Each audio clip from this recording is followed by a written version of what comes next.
Welcome back to the Crochet Crowd, as well as my friends at yarnspirations.com. This is the arcade stitch, and this is in palliative format. And what I decided to do is that people requested that the palliative blanket be a little bit lighter. So not in the sense of changing up the yarn for me, but actually providing holes. This pattern can be done in multiples of different yarns, different hooks, as long as they complement each other. And to change the stitch on this, it's multiples of 6 plus 8. So you go 6, 6, 6, 6, 6. When you're happy with it, just chain 8. And then you have a balance. So this particular blanket, I wanted it so that it grows from the center outward. So you're going to see two sections here of the wine color, and then you're going to see it goes out and out and out. It's a strategy in order to do this, and therefore you end up with a nice look so that the blanket does not look like it's in the same direction throughout the whole thing, but in actual fact growing out. Let me explain further. You'll see this coming up after I'm done this, and we're going to start with the particular blanket right here, and then you're going to complete your chains. So it's chain 80 is the palliative with the Bernat blanket yarn with a 10mm size N crochet hook. And what you need to do is with the wine color is that you complete 1 all the way to finishing 4. And therefore you'll break the yarn at that point, and then you're going to turn this whole thing over and begin the wine on the other side. Let me show you what that's going to look like. So when you flip it over, it's going to look like this. Okay, so right now we're coming across and we've just done to here. So then we turn the whole blanket upside down like this, and then we are going to start, and what we need to do is that we need to do it so that the right side is facing up. So on row number 2, you're going to see that the right side is here. And so this has to be the right side so that the one side of the blanket doesn't appear upside down. And what you're just going to do is just start on row 2, and you're going to use the existing beginning chain to build that out. And this is going to pull that chain into that sections right here naturally. So you end up with this kind of natural beginning like this. And therefore you just go and you go all the way to number 4 once again. So once you've done number 4, you can either start the next section of the next 4 rows with the next color. In my case, it was shadow purple, and you do all the way from rows number 5 to 8, and then you turn the blanket upside down again, and then you do the next section from 5 to 8. And you keep doing that until you're happy. So what this happening is that you're growing the blanket out sideways, just like this. So therefore, the shells appear on the outside, and so therefore you won't have all the shells facing the same direction as you're going out through the whole thing.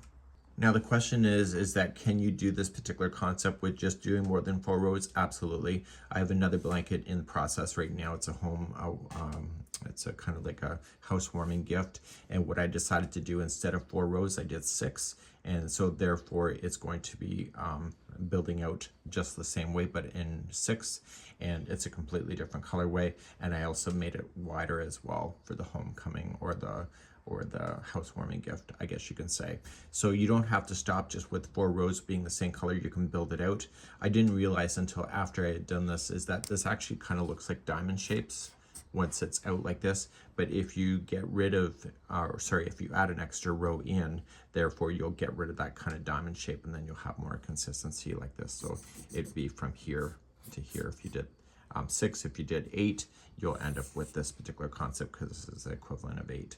So what we're going to do now is the next part of this tutorial, we're going to show you how to do this particular stitch, and therefore just make sure that you understand that if you want this concept, you just, after the 4th row, you just turn the blanket upside down, just turn it around, and then begin the other side.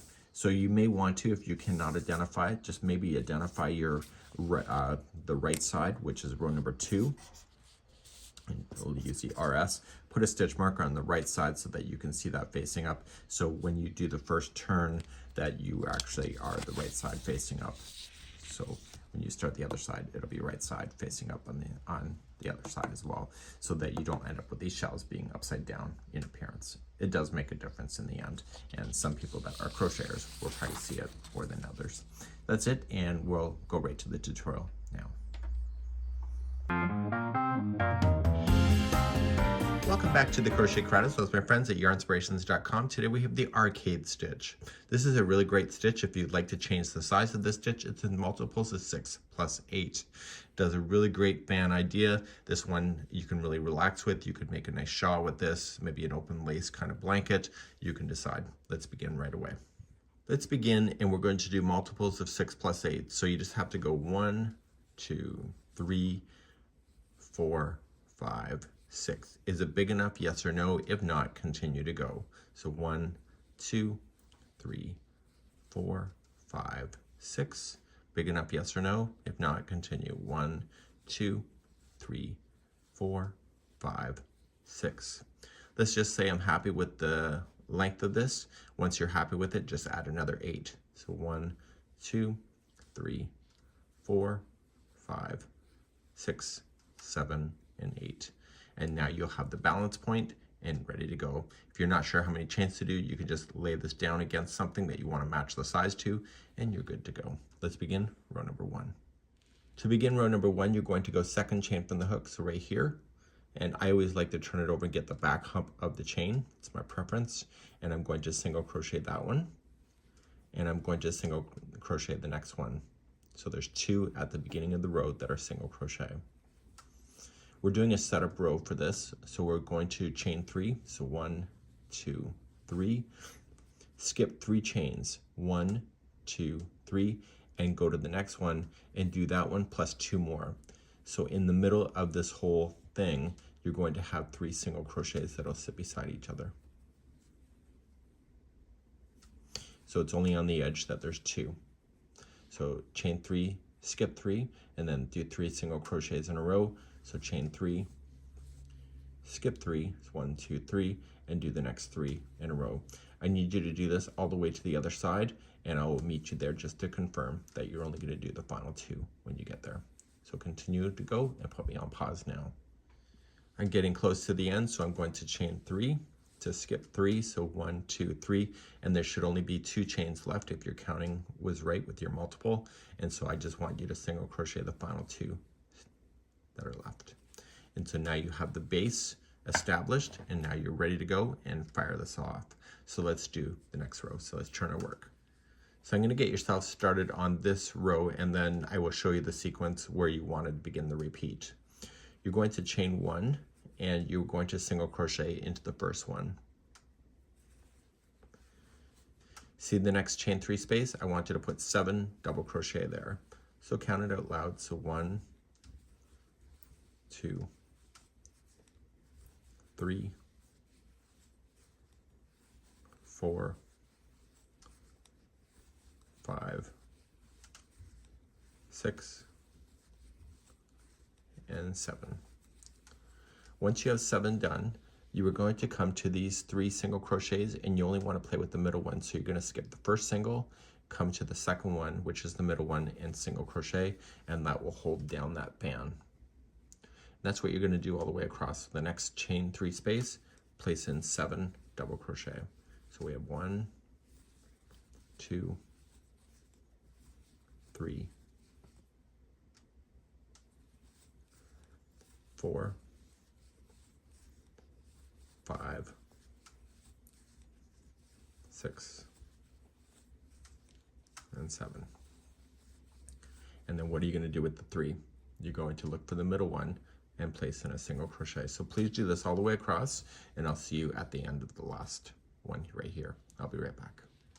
So once you're all the way across, you would have put in the 7 double crochets into the space, and there's only 2 single crochets that are left on the end, and you were just going to put in a single crochet on the very last one. So we've now established where our fans are, and so if you turn your work, we're now going to begin the repeating from this point forward. You're going to notice it's doing this, it'll straighten out. So just a matter of just keep on going. Let's begin the next row. To begin the next row, and you're in this configuration, we have to get ourselves up to the top of this fan. To do this, we're going to chain 6. So the 1, 2, 3 would be considered a double crochet, and then the 4, 5, 6 is a chain 3 space. So kind of keep that in your brain. Now, there are 7 of these double crochets that make up a shell. You are going to ignore the first 2 double crochets, and you're going to play with the 3 that are directly in the middle, and then you're going to ignore the last 2. So it's skipping the 1, 2, and go to the 3rd and single crochet that one plus 2 more. So it's like it was the base of the chain, right? So to get to the next shell over here, you're always going to chain 3. And again, you will skip the first 2 in that shell, go to the 3rd and start there and do that one plus the next 2. Okay, so I need you to do this all the way across this row, and I'll see you at the end of the row. When you get to the top of the last shell, you're always going to chain 3. And then I need you to double crochet down into this single right here.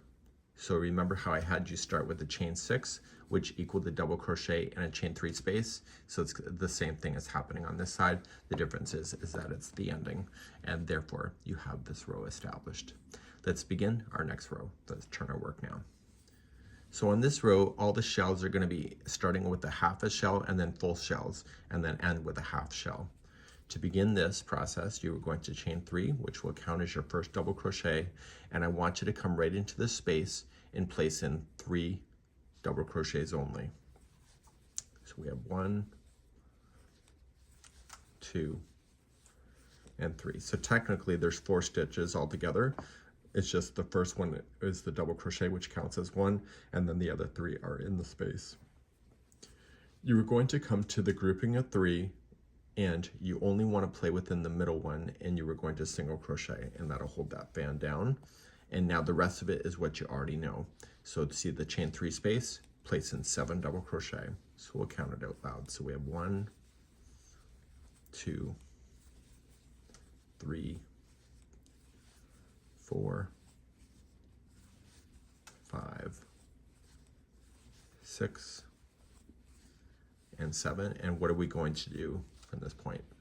See the grouping of 3 single crochets, go for the middle one, single crochet the middle only, and continue along then to put 7 in, and then a single into the middle, and etc. And I'll see you at the end of this row. When you get to the end of the row, you're going to have this chain 6. So you're going to start, just throw it into the space and place in. So after you've got your single crochet in the middle, you're going to place only 3 double crochet first. So 1, 2, and 3. And then the 4th one has to be intentionally into the chain, so count up. So 1, 2, and 3. Go to the top of the 3rd and double crochet right into the chain work itself, and that will hold that double crochet right to the edge, like that. So you don't want to put all 4 into that space because then it will be misbalanced. Turn your work, and we're going to begin our next row. To begin our next row, we're at the top of the half shell, so we're going to just chain 1 and put 2 single crochets in a row. So 1 and 2, and I bet you know that you're going to chain 3 now. So 1, 2, 3, skipping, go to the next shell, skip the first 2, and play within the 3rd one, single crochet plus the next 2 that you'll run into. So you're placing that back into position at the top of that shell. Chain 3, and then come to your next shell, skip the first 2, go to the 3rd, do that one plus 2 more. Please do this across. I'll see you at the end of the row. To begin this journey, this was just like it appeared on the very first chain, and so we are going to chain 1 and single crochet only into the first one. We're then going to put 7 into the next chain 3 space, so we have 1, 2, 3, 4, 5, 6, and 7. And then you are going to come to the middle one of the single crochets. There's 3 of them. Go to the middle only, single crochet in, and then just 7 into the next space, and then a single into the middle, and etc. Please do this across, and I'll see you there when we get there. Once you're in the last space before the end, you got your 7, just single crochet into the last one. So everything that I've shown you before will take you to the repeat. So when you start the next one up, you'll chain your 6. You will then work within the 3rd, 4th, and the 5th for putting in your single crochets, chain 3, and then work within 3 middle, and etc. So you can reverse back the video. There is video chapters on here. Let me know how you're feeling, and that's it for today. We hope you have a good one. Bye-bye.